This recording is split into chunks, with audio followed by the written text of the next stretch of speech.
What's up, Cyber Raw? It's your girl, the one and only Ash Brown, and this is Ash Brown Uncensored.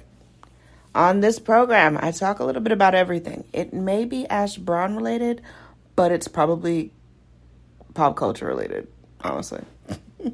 So you got to stay tuned to see what I'm going to talk about. What I'm going to talk about is MomoCon 2024. Went yesterday. It was different. It was very, very different. I can say this is the first year that I can honestly say that the con was a little disappointing, y'all. Overall, we made the best out of the situation, but it didn't mean that it didn't have moments when we were really disappointed at how things were going. What do I mean? What am I talking about?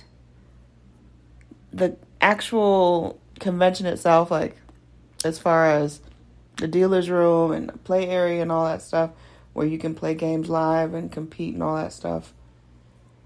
It's quite an interesting situation. So I was told by staff yesterday, because I was just really frustrated and dealing with their ADA guidelines and how they help people with disabilities get around. For those of you know, I do have a relative that is disabled at the moment and just doesn't have the ability to walk.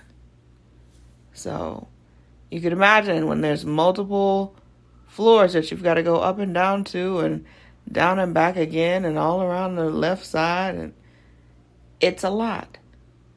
It's a whole lot.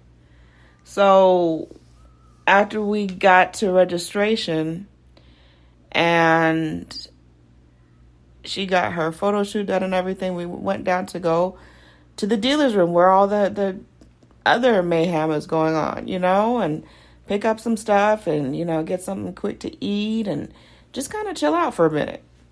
So, I got backstory from staff that someone that was leaving the company last year that was in charge of the bookings decided to be not a very nice person. Not nice at all.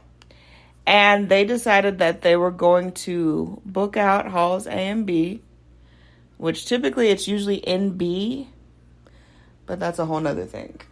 So it's usually in B, but A and B are not occupied by so and such company. So because of that, it caused a grave disturbance during the whole con, because the location, the actual blueprint of where we're supposed to be going was completely different from other years. Completely different. And trying to get around somewhere with a wheelchair, a motorized wheelchair, it can be challenging. It can be challenging. Because we know that we're not the only ones dealing with that situation. There are other patrons there as well. And it makes it for a very difficult time getting around. When we eventually got to the dealer's room and all the stuff, when we finally got there, oh my gosh, it was just a blessing within itself. So happy for that. But 2025 MomoCon, y'all got to do better. I definitely feel like a VIP, but that's really on my own accord, as I feel like a VIP every day in my own skin. That's just me. But I definitely think that they could do a better job next year as far as reserving the right spaces, people that are sour on the company or whatever the case is, doing something shiesty like that. That is so jacked up in so many levels. Like, I already know who you were as a child. Easily know that. But, that's the gist, y'all. And, I hope that y'all are having a great week. And you have a prosperous week ahead. Keep pushing forward, no matter what.